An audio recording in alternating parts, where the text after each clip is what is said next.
So, like as we were talking last time, so the thing that I'm sort of trying to get a hold of is Hamlet's real problem.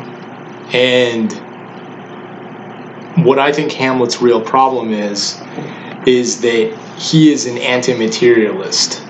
And his real problem is that he is fighting the fact that he has a body. It's filled him with a sense of disgust and revulsion and created all sorts of problems for him. And all the other problems that various critics have identified as being, what's up with Hamlet, stem from that. So they're manifestations of a deeper problem. So the most famous one is the sort of sexual theory, the Oedipal theory. It may not be the best one, but it's the most famous because of Freud. These are the other criticisms. Yeah. You're saying. Right. So I mean, famous other criticisms. Yeah, there's a bunch. So the why does he hesitate, right? Because everyone sort of knows the story of Hamlet. He starts out, sort of dissatisfied and upset, and then friends come in and say, "Look, we saw your father's ghost." He goes to see his father's ghost. His father's ghost says, "Hey, I've been killed. I've been murdered, and the murderer is my brother, your uncle, and he has usurped my crown, killed me, and has married my wife, your mother. Go get vengeance." And there were these earlier plays that Shakespeare kind of redid. He edited them, he changed them, he rewrote them, and they're all sort of basic revenge stories. Like, this guy did it, go get him, and then they go and get him. But the way in which he changes it, he makes Hamlet very hesitant. And so what's the reason why he's hesitant? And so eventually he winds up getting revenge in a sense. He winds up going off and killing his uncle. He winds up killing a bunch of other people along the way, but he does wind up getting the revenge that the ghost told him to seek at the beginning. But why does it take him so long? Why does it take him 4 hours to do it? Why does he hesitate so much? And Freud said sort of, he has his hang up about his uncle because his uncle has done something that he wants to do, that he wanted to do. He wanted to kill his father and marry his mother, which is probably ridiculous and untrue and isn't really supported in the text, but that's the most famous theory of Hamlet. And because we all want to kill our fathers and sleep with our mothers. Right, the Oedipal complex, right? Little boys want to kill their fathers and sleep with their mothers. So that's one. So I think that's not true, but it's sort of helpful and enlightening in a sense, because it does explain why Hamlet's so obsessed with his mother's sexuality. But I think that's a manifestation of a deeper problem. So if you look at But what's the deeper problem? The deeper problem is that he is a embodied spirit. The deeper problem is that there is a material world. So he is really upset about the fact that he's a soul trapped inside a body. That's his deepest problem. If you were to diagnose what Hamlet's problem is, it's not a political problem. It's not a psychosexual problem. It's not merely a preoccupation with death and mortality. It's actually the problem that, like, the Buddha had. And so part of what I'm going to talk about is going to get to that. But all of these different problems and all these different reasons why he hesitates and reasons why he can't get anything done and he procrastinates and has action and has delays in his action are really stem from the more fundamental problems. That explains his preoccupation with his mother's sexuality. It explains his obsession with mortality. It explains his revulsion of the world. Like, he's revolted by the world. That's the basic thing. That's the basic characteristic of Hamlet, is he's revolted by the world. Does he live in 2020? Yeah, I mean, he's very modern, right? And that's why we see him as being this super modern guy. Emma Smith's, yesterday I read Emma Smith's essay on Hamlet. She talks about Hamlet as being a nostalgic play, as actually looking backwards. We currently see Hamlet as being this forward-looking thing, this thing that's super, modern and contemporary. Her point is that it isn't really. It's actually looking backwards towards sort of an epic history, an epic past, where people were engaged in single combat, and they were fighting on sleds and fighting on the ice and doing all these cool things. And it's kind of, it lionizes the past. It's not a forward-looking play; it's a backward-looking play. Why did I start talking about that? I asked you if Hamlet lived in 2020. Oh, because he lives in 2020. Yeah, he's good. Yeah, but he sort of anticipates all of these preoccupations, because I think he's got this other thing going on that's deeper than the tensions are deeper than what's at the surface. And I think that if you look at these other points, and see it as these are aspects of a more general problem that he has with the material world, that's, I think, at the deepest possible level. Like, you can't get any more fundamental than that. My problem is with matter. So let me get into that and talk a little bit about that. He finds the physical world unsatisfactory, and all of his problems flow from that. He's fundamentally dissatisfied. He may also be dissatisfied with the mental world as well, but he's far more comfortable in the mental world, and he's not as revolted and freaked out by things that are mental. He's freaked out less by ideas than by physical things, matter in particular. And once we get that, we see that his disgust and his revulsion is with the physical, then the play starts to make a little bit more sense. So, the first instance of that is in his first soliloquy, which I've got here. If I can find it. Right, which is Act 1, Scene 2, about line 30, where he starts off, "Oh, that this too sallied flesh would melt, oh, that the everlasting had not fixed his cannon against self-slaughter. Oh God, God, how weary, stale, flat, and unprofitable seem to me all the uses of this world. Fie on it, ah fie, 'tis an unweeded garden that grows to seed. Things rank and gross in nature possess it merely." So that's the first sort of time where you can see that he is really concerned with creation and with seeds and things that are growing, and they're just disgusting and foul. He's concerned with generation. He's concerned with weeds and everything seems kind of disgusting to him. So it's not that sex is disgusting. It's not that women's bodies are disgusting. He does think that sex is disgusting. He does think women's bodies are disgusting, but it's because those are aspects of matter. His preoccupations are more fundamental than just with the particular instance of a woman's body, his mother's body, or Ophelia's body. He has a problem with everything as it is, and so he kind of he sort of goes on to say in Act 2, Scene 2, where he meets with Rosencrantz and Guildenstern, he kind of mocks. I forget which of the Psalms this is, but I think it might be Psalm 8. But he says, "What a piece of work is man." And this is Act 2, Scene 2, about line 265.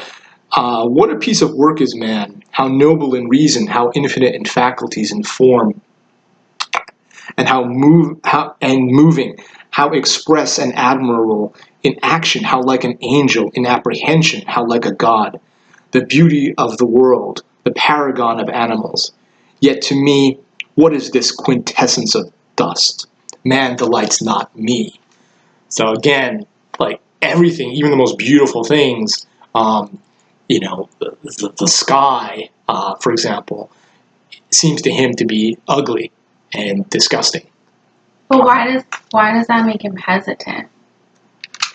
Why does that make him hesitant? Yeah, that he thinks everything is dust and gross. Well, that's a good question. I don't know. I think it's because he sort of has, it's all kind of equivalent to him, right?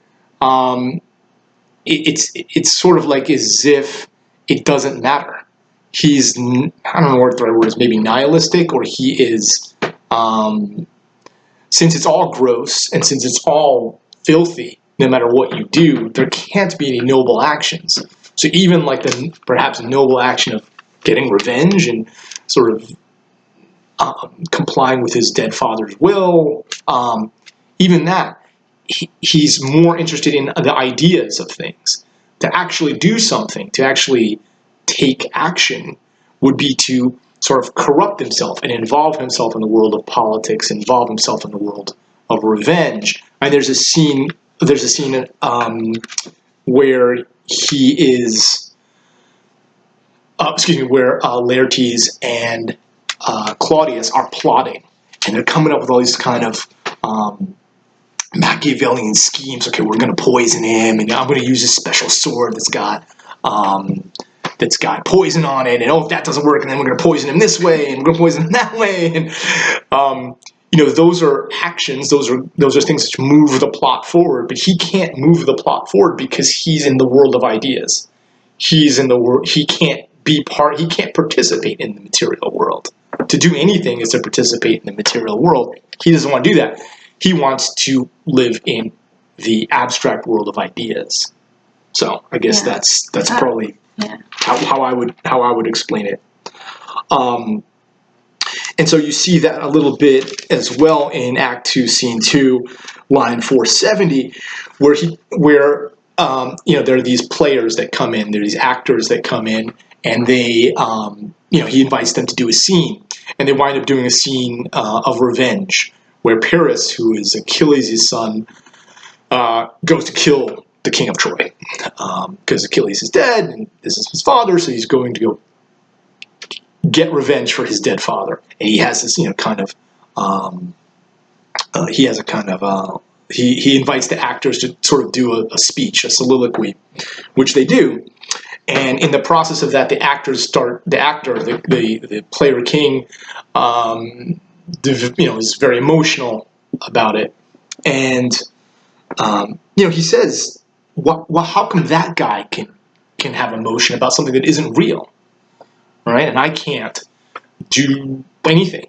All right? So he admires the abstract idea of revenge. Right? So he says, Act 2, Scene 2, about line 470, is it not monstrous that this player here, but in a fiction, in a dream of passion, could force his soul so to his own conceit, that from her, that is the soul, working all the visage wand, tears in his eyes, distraction in his aspect, a broken voice, and his whole function suiting with forms to his conceit, and all for nothing, for Hecuba. What's Hecuba to him, or he to her, that he should weep for her? So yeah, he gets that.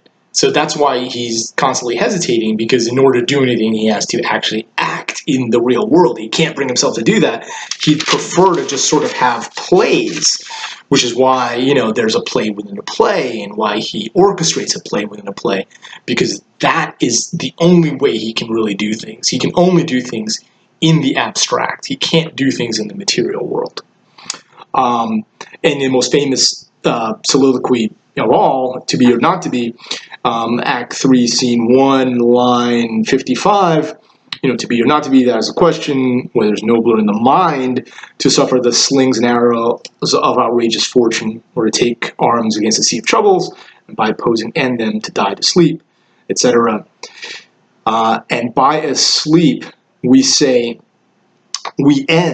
by asleep to say we end that heartache and the 1,000 natural shocks that flesh is heir to. So it's that discomfort with the fact that in some sort of platonic heaven, there can't be any pain. There's no flesh. So there can't be any natural shocks. There can't be any calamities. There can't be outrageous fortune because it's just ideas. But that's not how the world works. And so he's this super, super idealist, but he is placed in this court with, treachery and backstabbing and yes men like Rosencrantz and Guildenstern and courtiers like Polonius, people that are there to kind of flatter the king, people that are there to spy on everyone else, like Ronaldo, and all these different. He's a sort of like platonic figure that winds up in this very, very, very corrupt and dangerous world of action, and that dissonance is what accounts for his hesitancy, and it accounts for all the sort of hang-ups that he has about women, about sex, about generation, about violence, about death. So he has all these kinds of problems. And let's see, a few more examples of that. So you can see that, he is obviously preoccupied with his mother's sexuality in Act 3, Scene 4, about line 70, where he talks about, after he's already killed, at this point he's killed Polonius. Polonius is dead somewhere on the floor. And he starts to berate his mother about her sexuality, right? But so all his killings, they're like accidental though. Like wasn't accidental, but that one was accidental. But he didn't know who he was killing. He didn't know he was killing. So it's not like he's really acting. Right? Yeah, the one time he sort of does break with that and actually does an action, it turns out to be the wrong thing anyway. Right. But yeah, so right. But he is, it's kind of obvious, like he is freaked out by his mother's sexuality. He doesn't want her to go to bed with his uncle, and he says that, right? He says, you can't call it love. You can't really be in love with my uncle, with Claudius. The heyday in the blood is tame, it's humble, it waits upon the judgment. But what judgment would step from this to this, right? Why would you go from my father to his brother? They're so obviously, one is so much better than the other. And again, it's not clear from the text, but, I forget which critic says this. Harold Bloom says it somewhere. I don't know if he's the one that invented this idea, but that Hamlet isn't sure who his father is. Right, so he is really overly concerned with his mother's bedroom, possibly because he thinks that maybe his real father is Claudius and not Hamlet Sr. He's very unlike Hamlet Sr. Hamlet Sr., King Hamlet, is out there killing people. He's out there, engaging in single combat with the King of Norway, and he is a badass, and he is, he first appears to us in armor, and he's angry, and he's out there fighting the Poles, and he's on the ice and smiting people. He's out there smiting people, and that isn't Hamlet, right? Hamlet isn't like Hamlet. Hamlet's more like Claudius, more of a thinker. Right, Claudius is a conniver and a thinker. So who is he more like? Is he more like his supposed father, or is he more like his uncle? And that also disturbs him. So he says that's another reason why he's sort of hesitant, perhaps, and overly, morbidly concerned with his mother's sexuality. Where he says, don't go to bed with him.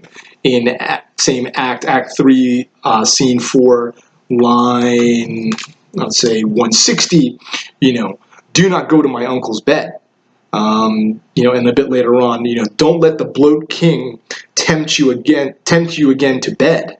So he is really surveilling his his mother's bedroom in a way that's a little bit weird. But don't you think that fits into your thesis too? Because identity issues would not be possible in a non-material, in a perfect world, right? In this ideal world, yeah. So if he's struggling with his identity, yeah, I mean, yeah, he's literally like talking about, I mean, what sperm, right? He's got baby daddy issues.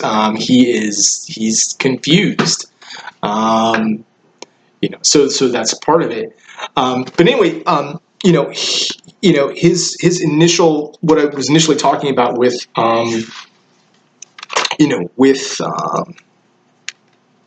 either, to be or not to be, or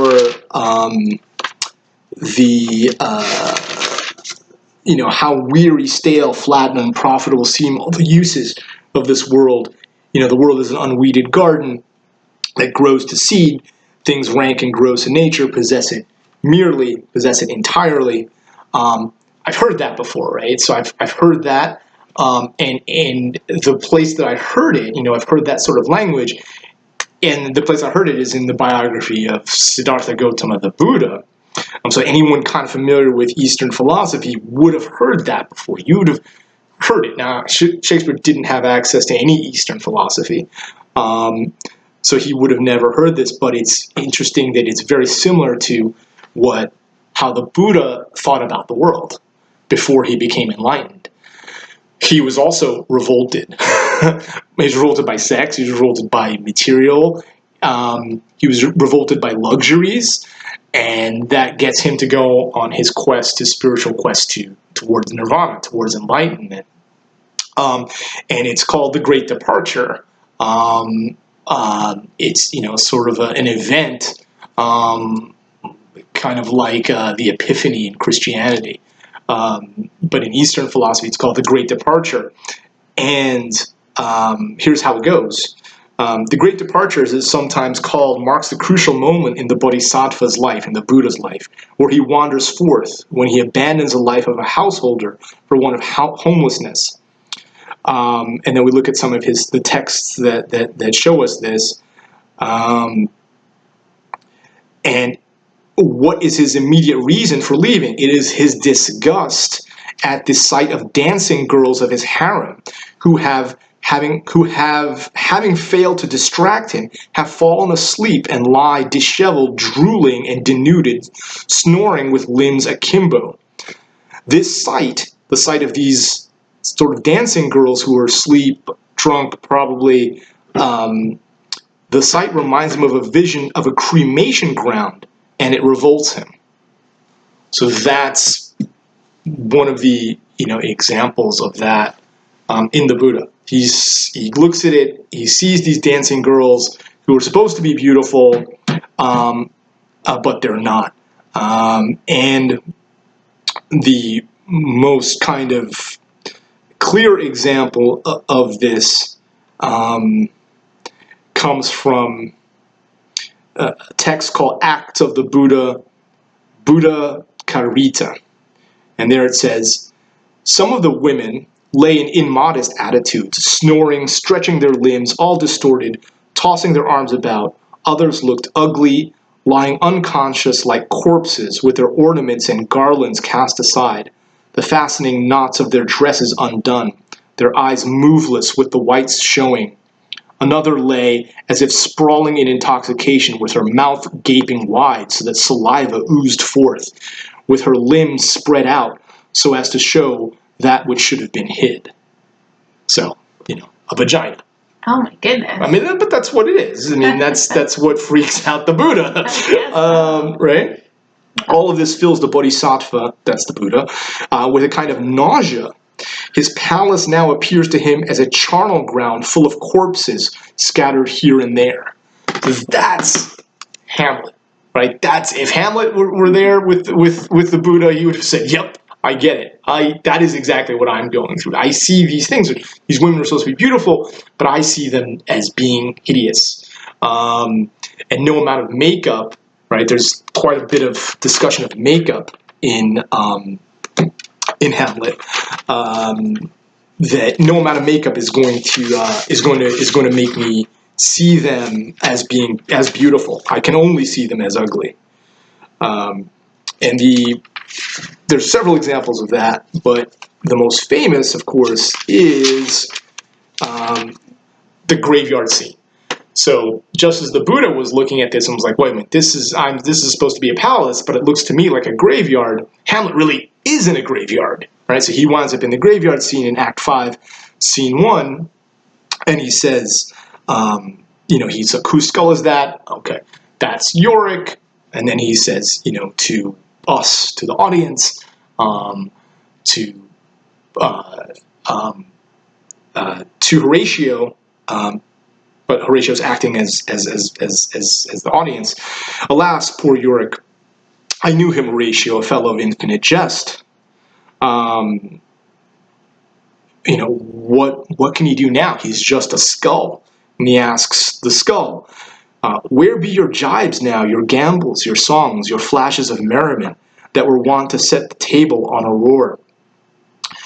Not one now to mock your own grinning, quite chapfallen. Now get you to my lady's table and tell her, let her paint an inch thick, to this favor she must come. Make her laugh at that. So it's like, you can put on as much makeup as you want, you're going to be a skull. So nothing matters. Right. And he's freaked out by death, but he's not freaked out by death so much as he's freaked out by just the concept of material. Matter grosses him out. It's not that death grosses him out. Death grosses him out. It's not that sex grosses him out. Yes, sex grosses him out too. Sex and death and action all kind of freak him out because he is most concerned with the world of ideas and is very, very uncomfortable with the world of matter. So wouldn't that make him religious? It's a question, right? I mean, I have some more reading to do about like Lutheranism and Protestantism and Catholicism and how this all sort of works within the framework of Christianity. But I think although Shakespeare and Hamlet don't have the vocabulary of Eastern philosophy, if they had it, they would have used it. This is exactly what Eastern philosophy kind of starts out with. At least some parts of Eastern philosophy starts out with a fundamental revulsion, and there's a dissatisfaction. A lot of these Eastern philosophical texts start out with a prince who's unhappy, right? So the Bhagavad Gita starts out like that, with a prince who needs to do something but can't seem to get himself to do it. And the Buddha is also, the Buddhist scriptures are also like that. Here's a prince who is fundamentally dissatisfied, and that dissatisfaction leads him to enlightenment. And to some extent, Hamlet's dissatisfaction also leads him to enlightenment, which we'll see in a minute. Let's get through this. So let's nail down just a little bit more on his freakouts about the material world, and that comes in two places where we see it, most clearly, and that's Act 3, Scene 6, line 20. 6, where at this point he's killed Polonius, and Rosencrantz and Guildenstern are trying to find the body, and they take Hamlet before the king, and they say, tell us where the body is, and Hamlet says, he's at supper. And the king goes, at supper where? Hamlet responds, not where he eats, but where he is eaten. A certain convocation of politic worms are even at him. Your worm is your only emperor for diet. We fat all creatures else to fat on us, and we fat ourselves for maggots. Your fat king and your lean beggar is but variable service. 2 dishes but to 1 table, that's the end. A man may fish with the worm that hath ate of a king, and eat of the fish that hath fed of that worm. And this is to show how a king may go and progress through the guts of a beggar. And so that's that cycle, right? That's the sort of cycle of birth, death, not reincarnation, but incarnation, so that one body eats another body, and it's a cycle, right? So you go from king to fish to worm to king to fish to worm, king to fish to worm, in this like ridiculous cycle. And that is also reflected back in the graveyard scene, where he's basically says, think of all the great people that have lived before. Now where are they? Alexander the Great and Caesar, where are they? That they just turned into dust, and that dust we could use to stop up a beer keg. We could use it for plaster, right? So in Act 5, Scene 1, about line 175, 177, something like that, he's back questioning Horatio and talking to Horatio again, and he says, "Dost thou think Alexander looked of this fashion in the earth?" And Horatio says, "Even so. And smelt so? Even so, my lord. To what base uses we may return, Horatio? Why may not imagination trace the noble dust of Alexander till it finds it stopping a bunghole? Alexander died, Alexander was buried, Alexander returneth to dust. The dust is earth, of earth we make loam. And why of that loam whereto he was converted, might they not stop a beer barrel?" And the same thing with Caesar. Imperious Caesar, dead and turned to clay, might stop a hole to keep the wind away. So that's that cycle of this is this kind of fundamental dissatisfaction with that. With the fact that why be great? Because you'll just end up why be great, right? Why do anything? Because you're just going to wind up dust, and dust is going to right. Keg. Right. Yeah. But I think that helps us understand the play. But there is a resolution here, and there is a kind of a resolution. And I think that if Shakespeare had read the Dhammapada, or if he had read some Buddhist scripture, he would have had Hamlet join a Buddhist monastery. But there is a kind of, at least in Western thought, there is a kind of analog there, and that's Stoicism. And that's exactly kind of the path that Hamlet goes down. He's freaked out by materialism. He's freaked out by change. He's freaked out by death. He's freaked out by sex. But he has always admired Stoicism, and that's the clearest, the sort of obvious point where we see that in the text is where he's speaking to his Stoic friend. He's speaking to Horatio. And Horatio is this super balanced guy. He does some things at the end that are maybe not that balanced, like he tries to kill himself. But leaving that aside, he is certainly way more balanced than Hamlet. So he says to Horatio, and he says, I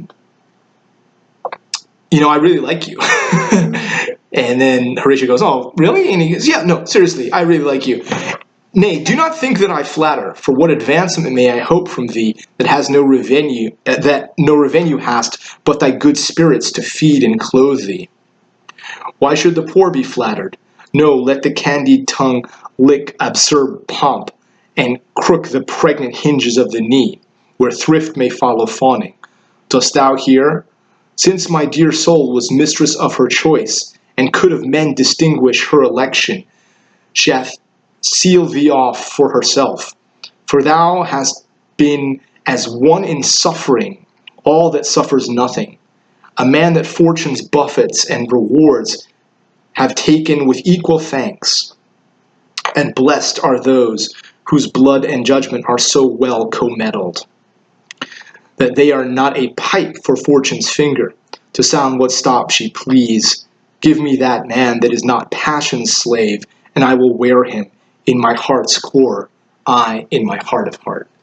And that's who Horatio is. Good things happen, bad things happen, he's the same. He's not a pipe upon which fortune can play. And that sort of reflects previous examples of fortune and pipe playing, which were in which is Hamlet's conversation with Rosencrantz and Guildenstern, where he says, am I a pipe? Are you going to play on me? So he's not so Horatio, unlike Hamlet, isn't subject to the slings and arrows of outrageous fortune and the 1,000 natural shocks that flesh is heir to, because he's beyond that, because he is a stoic, because he is always the same. And so he's not passion slave, right? He is his own person. And Hamlet admires that. And Hamlet sort of gets there towards the end. He gets there. I don't know if he gets to Stoicism itself. I don't think he gets to Nirvana, but he gets close. And the example of that is certainly he's a different character in Act 5. And so I do think that, like, at the end, where he says, look, I know that I probably shouldn't go to this sword fight. I know that I'm probably going to get killed. I know this is stupid, but I defy augury. I'm going to go anyway. And he says, if it be, 'tis not to come.